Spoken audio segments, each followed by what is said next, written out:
నాడు యూనివర్సిటీ మంచి భవిష్యత్తు కోసం తెలుగు విద్యార్థులు ఇష్టపడే యూనివర్సిటీ.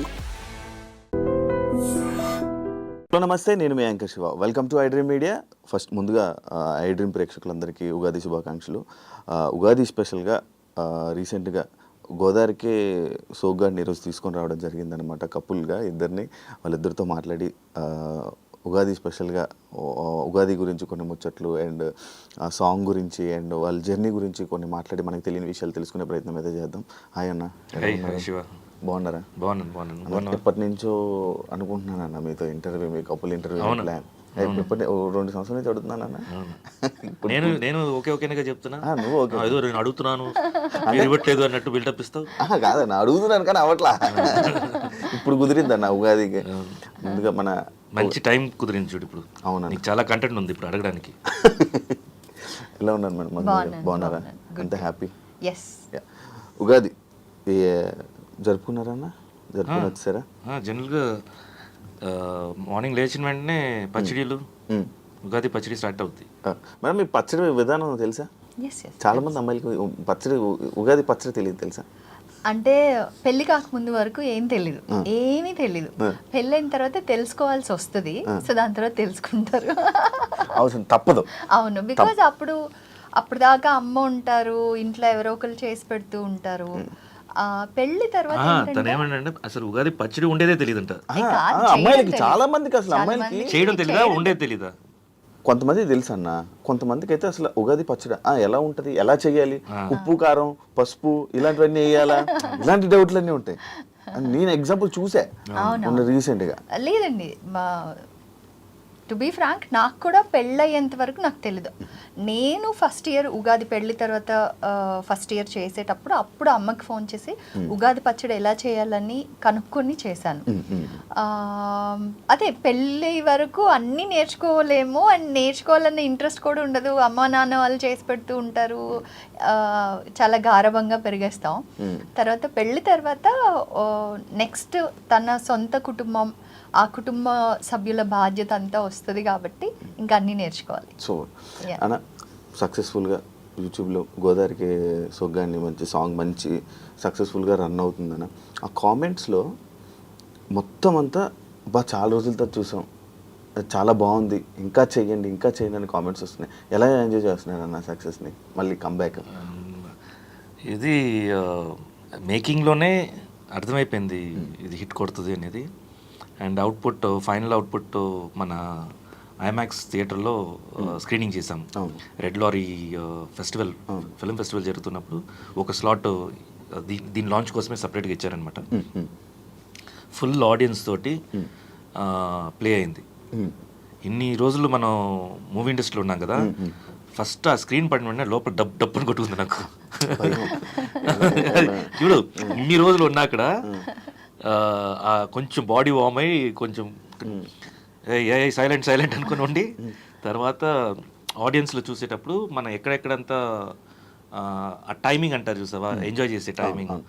ప్రతి టైమింగ్కి అనుకునే ప్లేసెస్లో అంతా ఆడియన్స్ ఎంజాయ్ చేశారు. అరుపులు, విజిల్స్ ఇవన్నీ కంప్లీట్ అయిన వెంటనే క్లాప్స్. సో నేను అనుకున్నా డెఫినెట్గా ఇది బాగా వెళ్తుంది అని అనుకున్నాను. అదేలాగా రిలీజ్ రోజు నుంచే మెల్లిగా pickup. And it is new channel, Eva music అనేది న్యూ ఛానల్. దాంట్లో ఇలా పికప్ అవడం అనేది నిజంగా అది మంచి రైజ్. సడన్గా లెగిసిపోయి మొత్తం అంతా జరిగింది. ఎప్పటి నుంచి అండి ఈ సాంగ్ ప్లాన్? సడన్గా వచ్చిందా లేకపోతే? లేదు, ఆల్మోస్ట్ షూట్ చేసి కూడా మేము 6 months అవుతుంది. ప్రాపర్ లాంచ్ కోసం వెయిట్ చేస్తుంటా నేను. టైం అండ్ డిసెంబర్ మంత్లోనే ఫుల్ అవుట్పుట్ వచ్చేసింది. యాక్చువల్ ప్లాన్ ఏంటంటే సంక్రాంతికి లాంచ్ చేద్దామని. కోడి పందాలు మీకు మంచి లక్ కదన్నా. అంటే మూవీ సంక్రాంతి అనగా నా టైం కన్నా మంచి లక్. సో లాంచ్ చేద్దాం అనుకున్నాము. నాకు కరెక్ట్ లాంచ్ ఇది దొరకలేదు, టైమింగ్ దొరకలేదు. అవుట్పుట్ కూడా ఇంకా కొంచెం ఉండింది, కొంచెం కరెక్షన్స్ ఉండింది. సో దానివల్ల కొంచెం హోల్డ్ అయింది. అండ్ పండగ దగ్గరికి వచ్చేసింది. సో ఇంకా అది వదిలేసాను నేను. వదిలేసిన తర్వాత ఇది అన్ఎక్స్పెక్టెడ్గా ఫిల్మ్ ఫెస్టివల్ రావటం, దాంట్లో స్క్రీనింగ్ పడటం అనేది. So everything is time. అక్కడ దీనికి ఒక సెట్ ఉంటుంది. So very happy that launch అయింది. అని యూట్యూబ్లోకి ఎందుకన్నా సడన్గా మీ కప్పుల్ని తీసుకొని యూట్యూబ్లోకి ఎందుకు మంచు విష్ణు గారు మేము తీసుకొని రావాలని ప్లానా లేకపోతే? లేదు, మంచు విష్ణు ప్రొడక్షన్ ఇది ఏవా మ్యూజిక్ అనేది. ఆ ఏవా మ్యూజిక్ కూడా ఛానల్. సో నేను చెప్తాను, ఇది ఏంటంటే ఒక ఆల్మోస్ట్ 2 yearsగా నాకు చెప్తున్నాడు ఇలా ఒక యూట్యూబ్ వింగ్ ఒకటి స్టార్ట్ చేయాలి. నేను ఆల్రెడీ ఏవా ఎంటర్టైన్మెంట్స్ ఉంది, అది టోటల్గా మూవీస్కి సంబంధించింది అనమాట. ఇలా సపరేట్ ఇది కావాలి, నేను యంగ్స్టర్స్ని ఒక ప్లాట్ఫామ్ లాగా ఉంది అని 2-3 సార్లు చెప్తుండేది గ్యాప్స్లో. సో అప్పుడు నేను చెప్పాను, సరే విష్ణు నేను ఇది లీడ్ చేస్తానులే, నేను క్యారీ చేస్తాను. సో అప్పటి నుంచి కూర్చొని వర్క్ చేస్తున్నాము. యంగ్స్టర్స్ దగ్గర కొత్త కొత్త కంటెంట్స్ చూస్తుంటాను, చేస్తున్నాను. ఏవా స్టూడియోస్ ఒకటి, ఏవా మ్యూజిక్ ఒకటి, 2 క్రియేట్ చేసుకున్నాం అనమాట.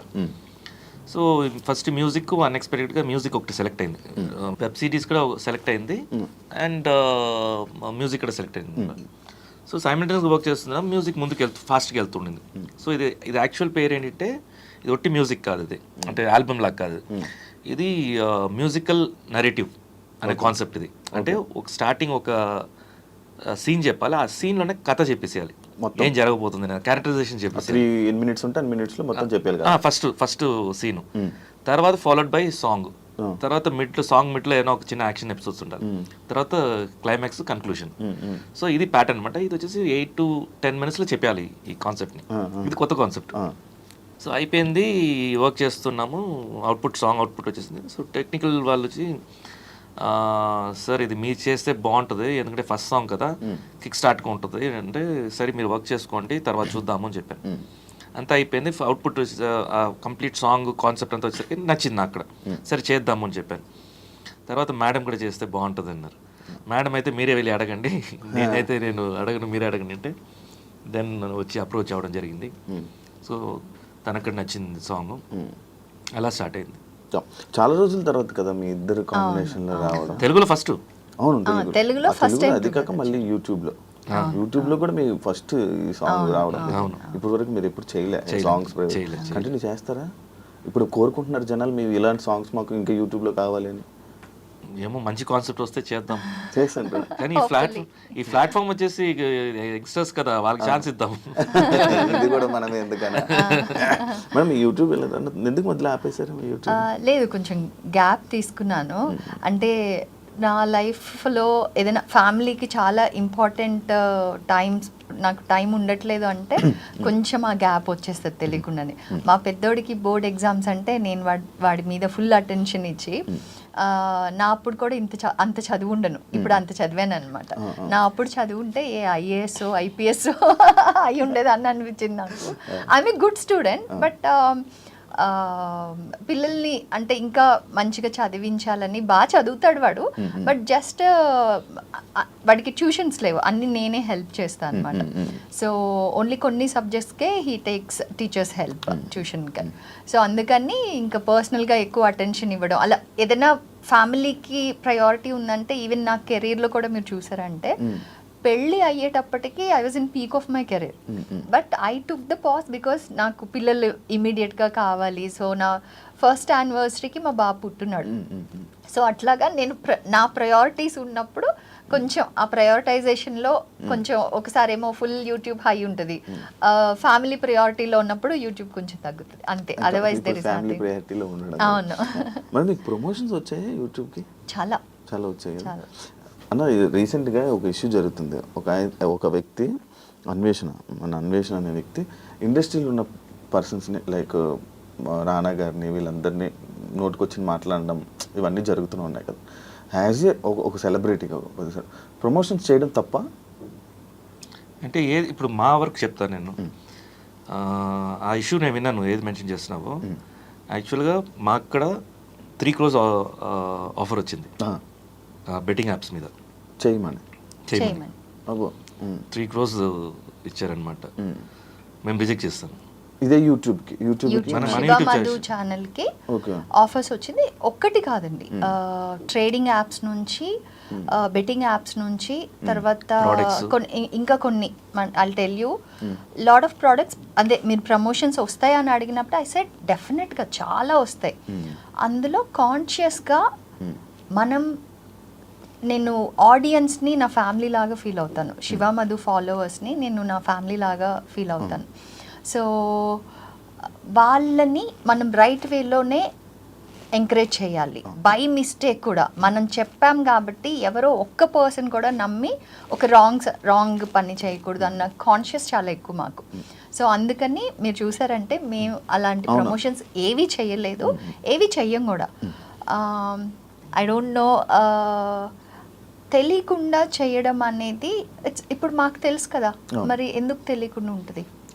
నాకు అర్థమైంది కదా దట్ ఇది చేస్తే ఆడియన్స్ని నేను మిస్లీడ్ చేసే ఛాన్స్ ఉంటుంది, కొంతమందికి అది ఇంపాక్ట్ అయ్యి ఇన్ఫ్లుయెన్స్ అయ్యే ఛాన్స్ ఉంటుంది అని.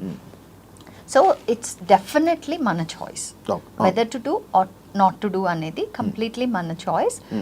అంటే ఇంపార్టెన్స్ దేనికి ఇస్తున్నారు అనేది. యా, అండ్ చెయ్యొచ్చా చెయ్యకూడదా అనేది కూడా వాళ్ళ పర్సనల్ చాయిస్. ఇప్పుడు మేము వెరీ కాన్షియస్లీ మేము డిసైడ్ చేసుకున్నాం చెయ్యం.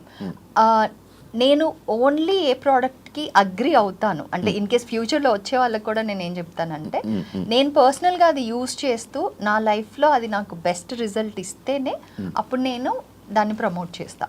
అదర్వైజ్ నేను అసలు అంటే అది ఇట్ ఈస్ లైక్ న్యాచురల్లీ నేను చూసాను కాబట్టి నేను చెప్తాను, కానీ అదర్వైజ్ నేను ఏ ప్రమోషన్స్ చేయలే ఇంతవరకు. అవును, నేను ఎప్పుడు చూడలేదు. అదే లైక్ యూట్యూబ్లో కూడా ఉన్నారు అంటే యూట్యూబ్లో ఉన్న ప్రతి ఒక్కరికి లైక్ ఇలా కాంటాక్ట్ అవ్వడం, ప్రమోషన్స్ రావడం, అండ్ అది కాక మీకు మంచి యూట్యూబ్లో మంచి ఫాలోయింగ్ ఉంది, మన ఫ్యామిలీ ఆడియన్స్ మొత్తం చూడడం అనేది జరుగుతూ ఉంటుంది. అన్న అది ఏంటంటే మరి ఆ ఇష్యూ వాళ్ళందరినీ తిట్టడం అదంతా that is not right and that is not right. Actors చేయడం, యాక్టర్స్ ని తిట్టడం తప్ప. కాస్ అనేది రైట్ కాసే, బట్ ఎలా అప్రోచ్ అవుతున్నాం కూడా ఇంపార్టెంట్. మనం ఏదో కాస్ పట్టుకున్నాం కదా. ఇప్పుడు మన స్కూల్ ఇష్యూస్ జరిగింది, ఆ స్కూల్ ఇష్యూలో మనం రేస్ చేస్తాం, ఎక్కడెక్కడ ఇష్యూస్ ఉన్నాయి, ఏం రేస్ ఎలా ఉంది అనేది మనం మాట్లాడాం. అదే ఇష్యూని మనం తప్పుగా బూతులతోటి కూడా మాట్లాడచ్చు, మంచిగా అర్థమయ్యేలాగా పాయింట్ కూడా మాట్లాడచ్చు. చాయిస్ మన చేతిలో ఉంది. సో మాకైతే పాయింట్ మాట్లాడమే కరెక్ట్. అండ్ ఇంకోటి, ఫ్యామిలీ ఆడియన్స్ ఉన్నారు ఇక్కడ, పిల్లలు ఉన్నారు, అందరికి రీచబిలిటీ ఉంది. మనం ఏమైనా మాట్లాడామంటే వాళ్ళు ప్రతి ఒక్కరికి ఫోన్స్ ఉన్నాయి, గ్యాజెట్స్ ఉన్నాయి, వాళ్ళకి రీచబిలిటీ ఉంటుంది. సో మన క్యారెక్టర్ కూడా వచ్చేసి దాంట్లో తెలిసిపోతుంది. మేబీ మనం చేయడం కరెక్టే, ఫైట్ చేయడం కరెక్టే, కానీ ఎలా ఫైట్ చేయడం అనేది ఇంపార్టెంట్. మేడం, మీరు మంచి సక్సెస్ఫుల్ యాక్టర్స్, బట్ రీసెంట్గా ఏమైనా ఆపర్చునిటీస్ వచ్చాయా, లేకపోతే వచ్చినా మీరు రిజెక్ట్ చేశారా? అంటే నేను చెప్పాను కదా, నా ప్రయారిటీస్ని బట్టి నేను వర్క్ చూస్ చేసుకుంటానని. నేను కొన్ని మిస్ అయిన ఫిల్మ్స్ ఉన్నాయి, ఇంక్లూడింగ్ సన్ ఆఫ్ సత్యమూర్తి కూడా చేయాల్సింది. త్రివిక్రమ్ గారు అడిగారు, బట్ నేను అప్పుడు ఐ వాజ్ ఫుల్ టర్మ్, నా సెకండ్ ప్రెగ్నెన్సీ ఫుల్ టర్మ్ ఉండింది అనమాట. సో అలాగా కొన్ని చేయలేకపోయాను నా ప్రయారిటీస్ వల్ల. బట్ థ్యాంక్ఫుల్లీ ఆఫర్స్ వస్తూనే ఉన్నాయి ఇంకా కూడా. సో అందులో నాకు కరెక్ట్ అనిపించింది, చేస్తే బాగుంటుంది అనిపించింది, చూస్ చేసుకుంటాను. చేస్తారు. ఆ కన్ఫ్యూజన్ ఉంది చాలా మందికి, అసలు కంప్లీట్గా వదిలేసానని. బట్ చేస్తాను, అది అన్ని ప్రాపర్గా నాకు నచ్చి క్యారెక్టర్ బాగుంది అనుకుంటే చేస్తాను. మీ ఇద్దరే కలిపి ఫిలిం ఏమైనా ప్లాన్ ఉందా? అడిగారు. లేదు, మంచి కాన్సెప్ట్ ఉంటే డెఫినెట్గా చేయొచ్చు, బట్ కాన్సెప్ట్ ఏదైనా కంటెంట్ బట్టే ఉంటుంది.